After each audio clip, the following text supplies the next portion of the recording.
Hello and welcome back to Boxing Social in association with Betfred. My name is Ayman Khan and I'm here with the one and only rock and roller Chris Jenkins to talk through his fight as he rapidly approaches his fight date with the one and only Tyron McKenna 2 on August 6th. First of all, Chris, how are you doing? I'm all good, mate. Literally just come back from the gym now in Cardiff. I haven't done some good round sparring with Kieran Jones. Big southpaw. Exactly what I need for camp. And yeah, mate, I'm all good, mate. Just caught me the food you have. What are you eating? What's your fight week diet or fight camp diet? Sorry. I got a nutritionist on board now. Arsenal. He's very good. There's things I was doing in camp that I thought I might need to change in, and I'm eating more and eating other kind of stuff, and the weight's flying off as well. So It's all good. Good stuff to hear. Let's rewind back first of all, Chris. Last out in the ring against Marku, a fight that didn't go your way. How do you reflect on that fight? Well, everything was going to plan, wasn't it? 3 rounds. The game plan was to do that for 8 rounds. I think I just got greedy in the 4th round, and where I threw one shot, I held my feet, and I went for the second shot and he caught me well. Ideally, I should have gone down and taken a knee, but you live and learn, didn't you? Mm-hmm. You've had a number of ups and downs in your career in boxing as well. Did you ever think about potentially, or did you have a strong conversation about maybe this might have been the final fight for you before you accepted to take the fight with Tyrone? No, I'm not stupid. I'm 34 next month. I'm quite old in boxing terms. Tyrone's 31, I think. So, I'm a lot older than him. I seem to have been around for forever. But there's one thing that any promoter or any card, they gave me on our show, and it's guaranteed to be me giving 100%. Hopefully no cuts. You're looking to give 100%, and this is a great fight in prospect. A lot of fans are talking about this fight, and that being a fight that they're very much looking forward to. Tell me about how this fight with McKenna landed. My coach, Guy Lockett, had a phone call offering me a fight for McKenna on the Conlander card, and he rang me and I said, because obviously I work as well, I'm self-employed. I said, how long's that? Guy goes, 5 weeks. So I've got loads of work on. So he said, do you want to ring me back in half hour? We'll have a think about it and have a chat with the wife, and then, we can see if you want to take the fight regarding, because I got loads of work. And then I just said, no, do you know what, Guy? Take the fight. Sorry, mate. What's up?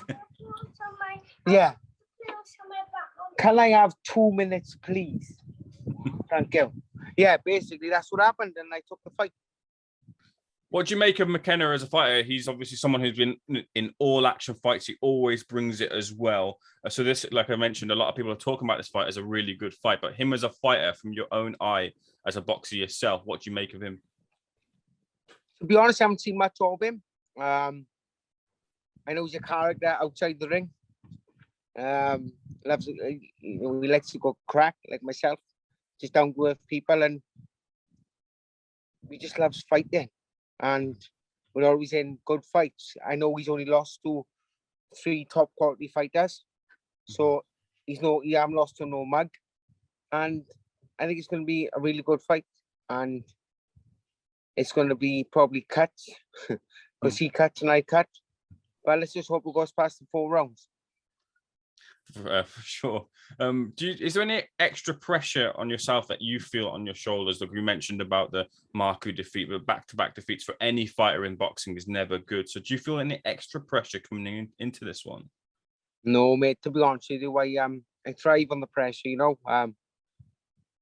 That's one thing that I'm hoping to show to any fighters coming through, or even my own children, that I've had my downs, and I've had a good couple of downs, when I've come back the Commonwealth.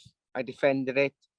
And then obviously I've lost. I've come back. I've beaten the former world champion in Julius Ngongo. Yes, he was the same person he was 5-6 years ago, but still, it's on paper. And then obviously I've lost against Magu. So, you know, my career's always been an up and down one, but there's no pressure on me. I'm just going to work hard in the gym with Gary. We got some wicked sparring with Kieran Jones. Like I said, he's a big southpaw. And he's younger than me, so he's putting it on me as much as he can. And you know, I feel good. I just feel good. Chris, you get the win on August 6th against Tyrone McKenna, and that's a big win for yourself. It's a big win for anyone if they were able to inflict another defeat on Tyrone. Where does a win put you in the sphere of where you want to get to next? I don't know, mate. I'll be honest with you. When I lost to Echo Westerman, I thought my career was done then, to be honest with you. It was as if like no one wanted to fight me. I wasn't signed with nobody. I'm still not signed with nobody now. So, no, good win there and see what happens next. You know, anyone knows, they give my coach a call, Gary Lockett or Mo Pryor, my manager. They didn't have to ask me more than once. Chris, will you fight him? I straight up, yes.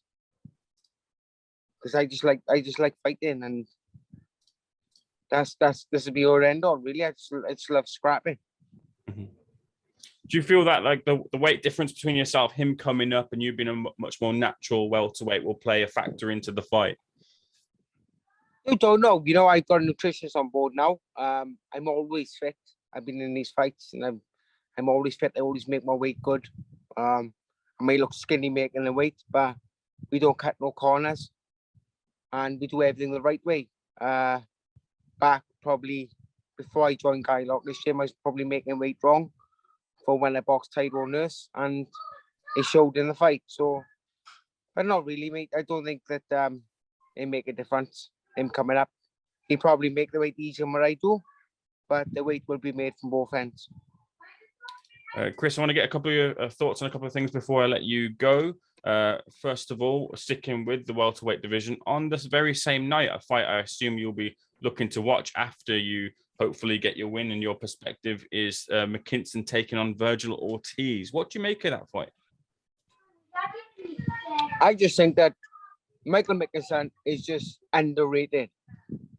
Everyone talks about Conor Benn, rightfully yes, his dad and all that, but no one ever speaks about Conor Benn, Michael McKinson, and I just think he's an hard night's work for any boxer out there. He's such a slick southpaw. Ortiz, I don't really know too much about him. I really should watch a bit more boxing, but with 3 children, I don't really get a chance to have my TV. But you know, McKinson's a good fighter, and he's going to give anyone a hard night's work. You mentioned Benn there. Benn, there's a lot of rumors going around that Benn's going to be jumping in with Eubank Jr. at a catch weight. What do you make of that fight?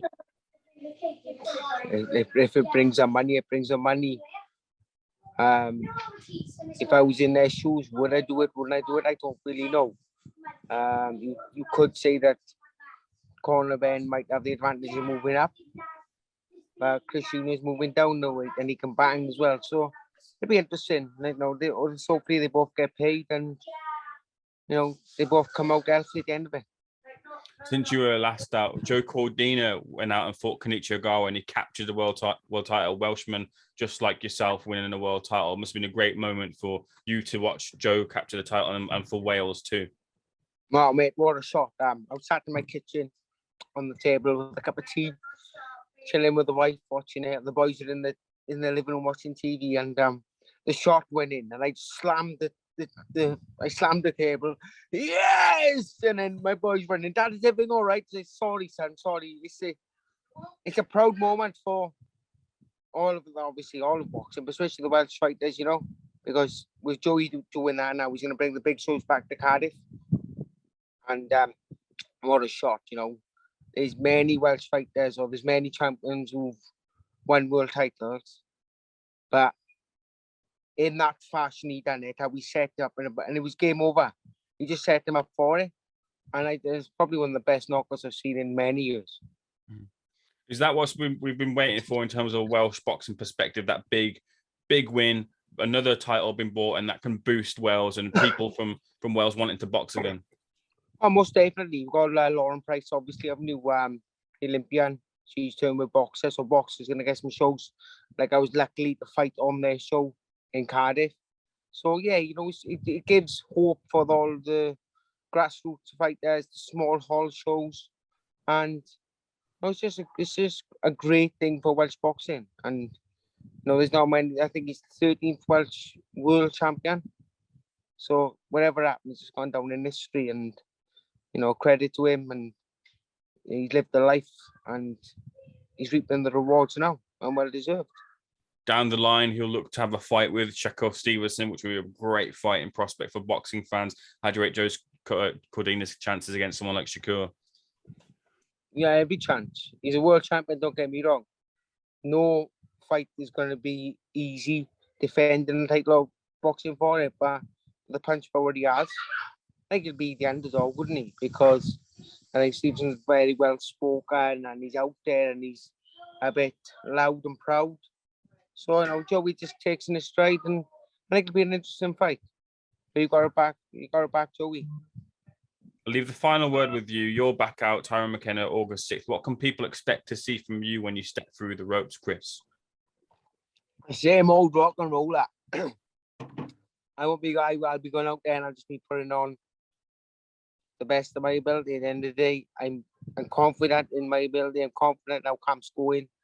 The sparring's going great with Kieran Jones. You know, he's a big southpaw, sharp, younger. So they push me. You know, everything I'm doing in camp is coming together.